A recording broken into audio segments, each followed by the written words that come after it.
I was struck this morning when, after going through my prayer time and after hanging out with my wife and kids and after just kind of getting centered and starting the workday, I picked up my phone because one of the things I like to do is I like to check kind of like what's going on in the world.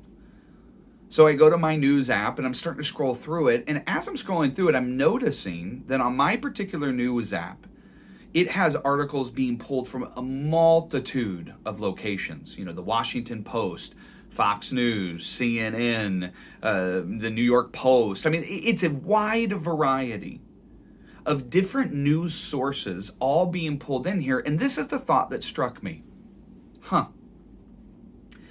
Everyone wants to be my source of information.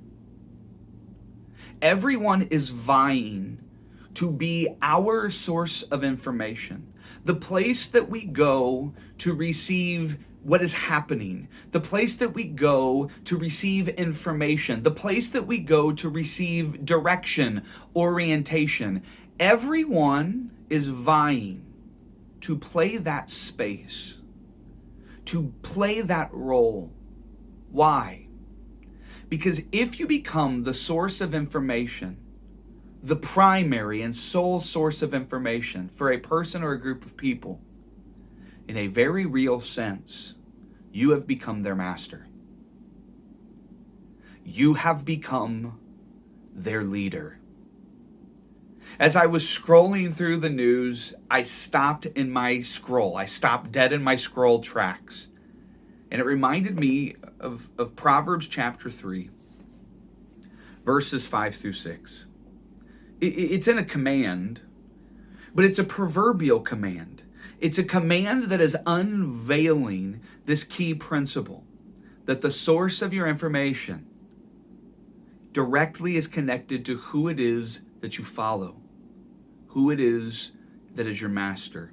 And so notice how the writer of Proverbs phrases this. Trust in the Lord. The Lord, that's master language.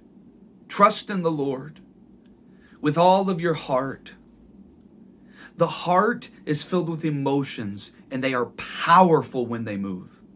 Oriented in the right direction, our strong emotions can produce incredible results. Pointed in the wrong direction, it can be disastrous for us and for everyone around us. And so the proverb writer is trying to make sure that we have our being oriented in the right direction. Trust in the Lord with all of your heart. And then notice how he develops this thought. And lean not on your own understanding.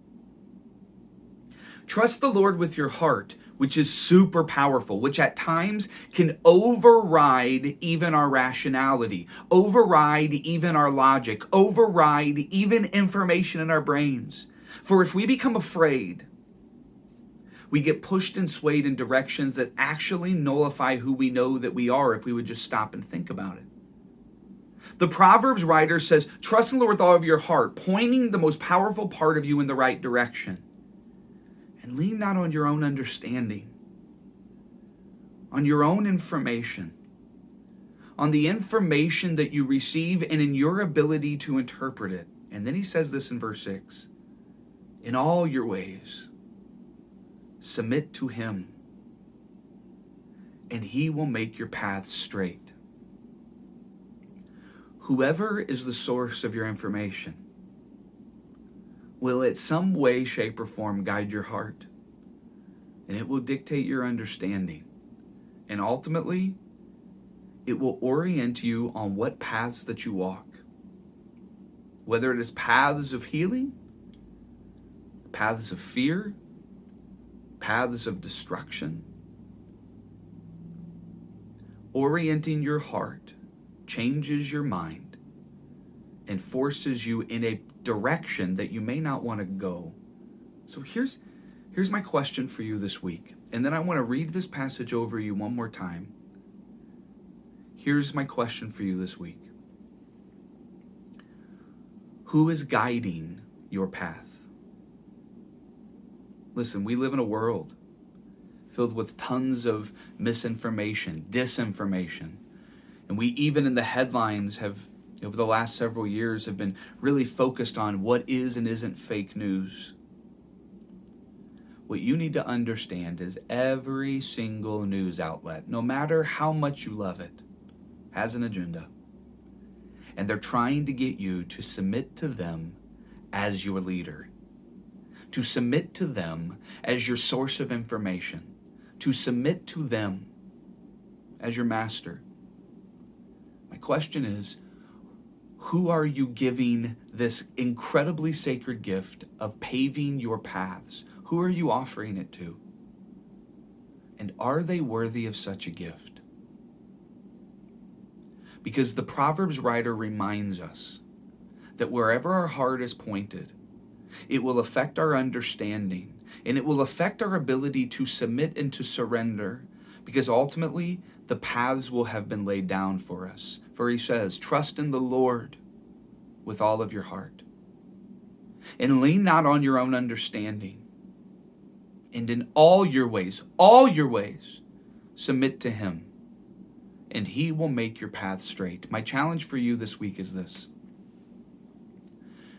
make God the paver of your paths. Point your heart towards him. May he be your source of true information that drowns out all of the other sources that are vying for your attention.